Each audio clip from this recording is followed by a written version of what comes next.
distensión abdominal es básicamente un síntoma. Es un síntoma que se caracteriza por la sensación de aumento de volumen abdominal, que puede aparecer de manera aguda o puede ser un síntoma crónico. O sea, bien, puede haber aparecido recientemente o podemos tener mucho tiempo con ello. Eso es lo que diferencia un síntoma agudo de un síntoma crónico, básicamente. Bien, para saber cuál es la causa o las posibles causas a las que nos estamos enfrentando en un paciente que tiene distensión abdominal, lo primero que debemos evaluar es si es una distensión abdominal aguda o crónica y si hay algún desencadenante de esta distensión abdominal. En el caso de las distensiones abdominales agudas, pues debemos saber si hay alguna infección previa, si hay alguna ingesta previa de algún alimento, si hay algún tipo de alergias o si hay algún síntoma asociado a la distensión abdominal, como por ejemplo las náuseas, vómitos, la diarrea o lo que llamamos una sensación de mala digestión o dispepsia. ¿Okay? La dispepsia muchas veces va muy anexado o muy unido al síntoma de distensión abdominal. Lo otro que tenemos que diferenciar muy bien es si realmente hay una distensión abdominal o si lo que hay es un aumento de la percepción, si lo que nosotros es que percibimos más el gas que tenemos dentro. ¿Ok? ¿Por qué? Porque eso también va asociado con el tipo de patología que pueda tener el paciente.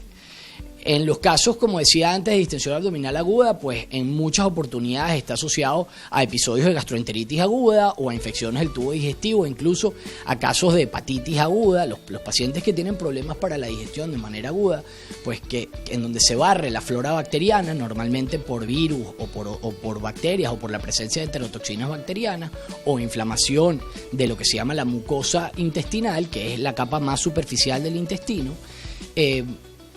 Cuando eso sucede, nosotros no podemos digerir y absorber los alimentos de manera adecuada. Esos alimentos, sobre todo las azúcares, son de alguna manera digeridas por las bacterias que viven normalmente en nuestro organismo y en algunas oportunidades han crecido bacterias que no debería haber crecido su población, precisamente porque se han muerto o han sido barridas bacterias de las que llamamos buenas, que son parte de la flora bacteriana normal y que nos ayuda con la digestión. Entonces, cuando eso sucede, esas azúcares son fermentadas y de producto de la fermentación siempre se produce gas y ese gas aumenta el perímetro o aumenta el tamaño de lo que es el intestino. O sea, aumenta el calibre del intestino y ese aumento del calibre intestinal, si sucede en todo el intestino, que tenemos más de 7 metros de intestino adentro del organismo, pues regularmente lo que sucede es que tenemos una sensación de que estamos distendidos y a eso llamamos distensión abdominal.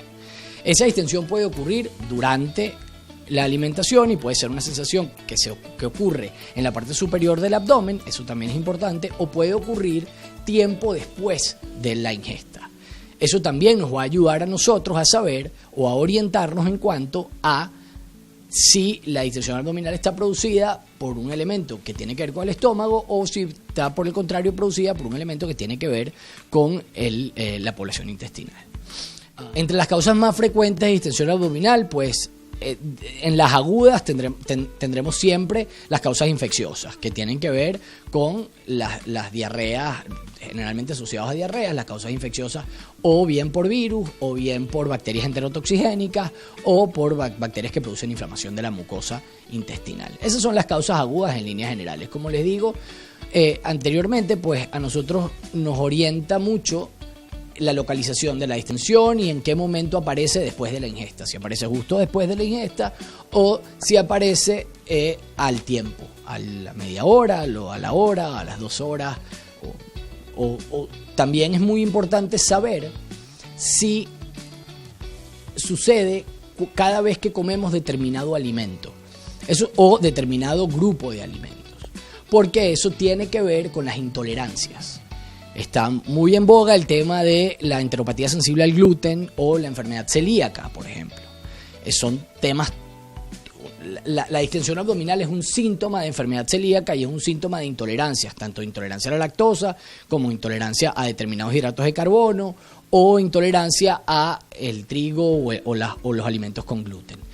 ¿Por qué? Bueno, porque no, como dije anteriormente también, porque no digerimos y no absorbemos adecuadamente esos elementos que componen el alimento o esos alimentos, y esos alimentos son fermentados y se produce gas.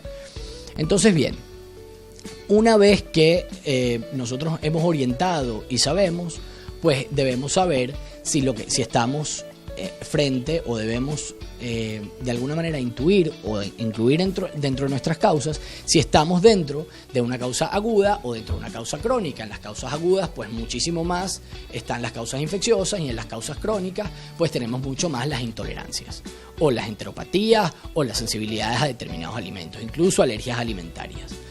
Van apareciendo y van empeorando con el tiempo, han aparecido una y otra vez, y cada vez que nos exponemos a ese alimento pues reaparecen. Entonces eso nos debe a nosotros orientar que ese paciente podría tener una intolerancia, que luego vamos a corroborar con determinadas pruebas que se deben realizar específicamente para cada uno de los alimentos. ¿Cuáles son las consecuencias de tener una intolerancia o de tener distensión abdominal y no tratarla o no verse con un especialista? Pues primero que la distensión abdominal es un síntoma francamente molesto.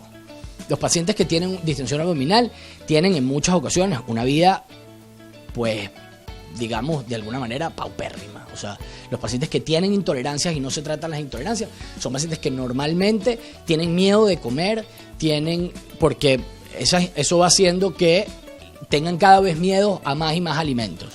Entonces reducen la cantidad de alimentos que comen, tienen miedo de comer, o cuando comen están pendientes de que haya un baño cerca, o no quieren comer fuera de su casa, etcétera. Y como les dije, pues eso disminuye o afecta considerablemente la calidad de vida de cada uno de los pacientes. Cuando el tema es agudo, pues básicamente lo que puede producir es las molestias mientras se va solucionando. Sin embargo, hay muchas formas de tratarlo. El tratamiento más sencillo es la ingesta de probióticos, por ejemplo. A veces hay que dar antibióticos para disminuir la población bacteriana, antibióticos no absorbibles como la rifaximina, por ejemplo, para disminuir la población bacteriana en el intestino, y así permitir que las bacterias que llamamos buenas o flora bacteriana normal del organismo, pues crezca otra vez y vuelvan a su nivel normal y tengamos una digestión correcta y adecuada y además satisfactoria. ¿Ok? Entonces, todo dependerá un poco de cuáles sean nuestros planteamientos diagnósticos, todo dependerá del momento de iniciación, de cuál es la cantidad de síntomas, y sobre todo nosotros debemos tratarlo y debemos ser mucho más enfáticos y mucho más enérgicos y hacer mucho más hincapié en el tratamiento cuanto más molestos sean los síntomas para el paciente. Busque cuál es el alimento que lo molesta, busque cuál es el alimento que le hace daño. No empiece a eliminar alimentos a lo loco, porque las dietas restrictivas nunca son la solución para el problema. La solución para el problema es buscar la causa del problema y solucionarla. No es comenzar a eliminar alimentos, porque de comenzar a eliminar alimentos solo va a quedar que coma muy poquitas cosas que eventualmente quizás también empiecen a molestar. Lo que debemos hacer es, si usted tiene distensión, busque bien cuáles son los alimentos que le caen mal y cuáles son los que le caen bien. Coma porciones pequeñas de comida digamos de manera cercana. Identifique si hay un tema de que tiene que parar de comer porque se siente distendido, o si la distensión aparece al tiempo, y sobre todo acude a un especialista para que pueda orientarlo y saber cuál puede ser la causa, porque lo mejor es que usted ataque la causa del problema y así buscarle una solución. Bueno, siempre esperando que la información que les demos sea de la mayor utilidad posible, que los ayude, y sobre todo que sepan que para el tema de la distensión abdominal pues puede haber solución al problema. A veces hay que aprender a vivir con ello, pero en una buena cantidad de pacientes pues damos con la solución y los pacientes mejoran muchísimo su calidad de vida. Nuestras redes sociales son @DiGiorgioGastro, tanto en Facebook como en Twitter, tanto en Instagram como en Twitter. DiGiorgioGastro en Facebook, www.digiorgiogastro.com y DiGiorgioGastro en Facebook.